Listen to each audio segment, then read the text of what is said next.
Okay, so we're starting in on chapter 2, section 2.2, but it's going to take quite a few videos to get through this section. So this is just going to be on boundaries and midpoints and the width. Okay, so and then in the next video we'll answer more of the notes. All right, so width. The width is from the beginning of one to the beginning of the next one. So if I go from 0 to 3, that's 3, because 3 minus 0 is 3. Or if I go from 3 to 6, that's 3. Or if I go from 6 to 9, that's 3. Those are all supposed to be the same size. You're not supposed to come up with a bunch of different widths. Okay, they're not supposed to go, oh, well, this one's 0 to 2, and this is 3 to 7, this one's 8 to 15, and this one says 15 and on up. They've got to be the same size, and you see it all the time where it's say like 9 and above. You're not supposed to do that, okay? You see it all the time, but you're not supposed to. So it's supposed to stop at 11. If I suddenly find a 13, I'm going to have to make another category. All right, so that takes care of the width. From the beginning of one to the beginning of the next is 3. Doesn't matter which one I do, 6 minus 3, 9 minus 6, I'm going to get 3. That's my answer. All right, midpoints. So I'm going to average these two numbers, 0 and 2. Average them. So 0 plus 2 divided by 2. Okay, I go within, these are called classes. And I go within the class and I just take those two numbers and I average them. And I get 1. 2 over 1, so that's 1. Well, now I've just decided that the midpoint halfway between 0 and 2 is 1. Well, I kind of probably figured that out just by like guessing. But anyway, and also I could probably figure out the midpoint somewhere between 3 and 5 is going to be 4. But what I'm supposed to do is I'm supposed to go 3 plus 5 is 8 divided by 2. Oh, it's 4. Okay, and somewhere between 6 and 8, well, I really don't need to do it. It's going to come out to be 7. And somewhere between 9 and 11, going to come out to be 10. Those are the midpoints.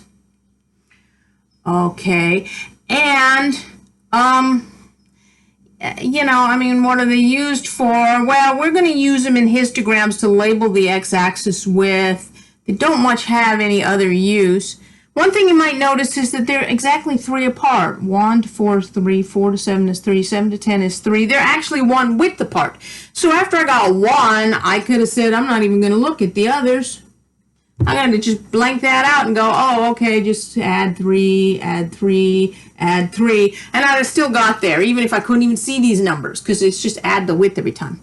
Now the boundaries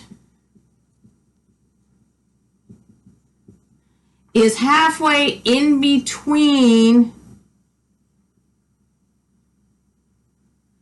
two classes here. Halfway in between 2 and 3. Okay, it's a boundary, it's a cutoff. When I'm drawing histogram, histograms aren't bar charts because histograms have all of their bars smooshed together. Okay, bar charts just have lines, little bars, all separated like that. Okay, histograms are smooshed together. And what the boundary is supposed to be is that place on the x-axis where these two bars ought to smoosh into each other. Okay, it shouldn't be at 2, it shouldn't be at 3. If I leave both of those as just that wide, it's not going to cover all that space in between 2 and 3. So I fatten up this bar a little bit going that way, and I fatten up that bar a little bit going that way, and they'll end up at 2.5 because I've just made both of them a little bit fatter.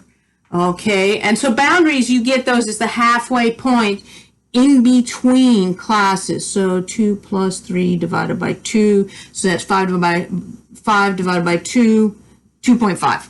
I could have maybe figured that out by someone asking me, hey, come up with a number in between 2 and 3. I'd have said 2.5.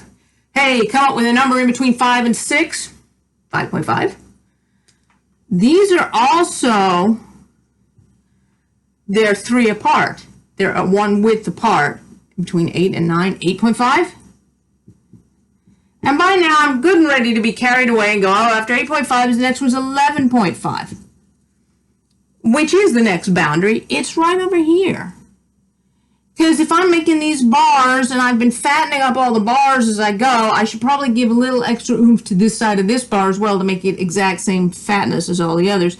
So I need that 11.5 to say where I'm going to stop. I'm not going to stop at 11. I'm going to make the bar just as fat as all the other bars. So I'm going to make it go out to 11.5. Well, then what about the bar on this side? I mean, the first bar, the 0 to 2. If I've got the boundary here, that was 2.5. But what about this one? It should be 3 back. Okay, 2.5 minus 3 is negative 0.5. This bar right here should be negative 0.5. Because that way this bar is just as fat as all the other bars. Okay, so my list of boundaries, now that I've written all over the board, my list of boundaries is negative 0.5, 2.5, 5.5, 8.5, 11.5. All right, and now they're all consistently 3 apart, and it starts with the fatness of the first bar and finishes with the fatness of the last bar. That's why I need this negative 0.5 to be the very first thing. And the way I'm drawing the picture here, well, a negative number, you just put the negative number on the wrong side of the y-axis.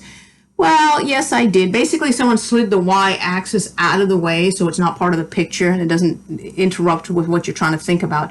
So that's what it's doing way over here. It's me putting the y-axis in what technically should be the wrong place, but that's where our y-axis can go when we make histograms.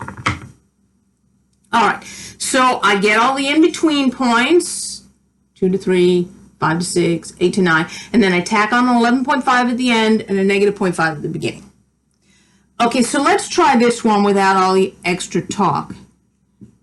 Width, from the beginning of one to the beginning of the next one. Looks like 2. All right, midpoints. Okay, somewhere between 0 and 1.99. The other ones I could do in my head, but let's just 0 plus 1.99 divided by 2 is 0.995. It's not 1, it's actually 0.995, but okay, I did the calculation. 0.995. And then I don't need to do any more calculations because I know they're all 1 width apart, so 2.995, 4.995, 6.995, 8.995, and then don't get carried away, there's not another class down here, so I only need the same number of midpoints as I've got of classes. All right, and then boundaries. Somewhere in between 1.99 and 2. Again, maybe I can figure that out, but just in case, 1.99 plus 2 divided by 2 is 1.995. Okay, so I've got 1.995, 3.995, 5.995, 7.995, 9.995. Oh yeah, okay, that's that fatness of that last bar right there. And I need to work my way backwards by 1. 1.995 minus 2 is negative 0.005. All right, and then there was one other frequency table. These are called frequency tables. There was one other frequency table on that page. So there it is.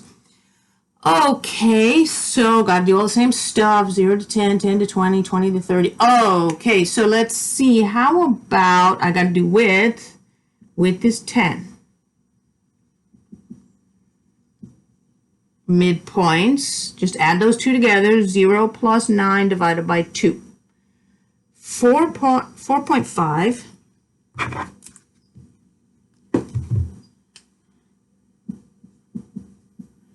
And then they're all exactly 1 width apart.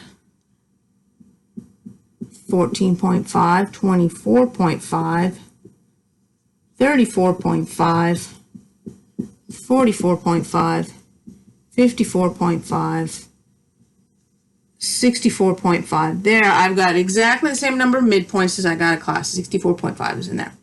That's the midpoints. And then the boundaries. Something halfway between 9 and 10. Okay, that one I could probably do in my head, but just in case, 9 plus 10 divided by 2, 9.5. Okay, so 9.5, and then they're all exactly one width apart, so 19.5, 29.5, 39.5, 49.5, 59.5, 69.5. There's that extra fatness on that last bar. And I need some extra fatness on the first bar, so I go 9.5 minus 10, negative 0.5. Okay, so this is obviously not all the notes for chapter 2. So far we've done like the first 3 problems, but this is all we're going to do in this video.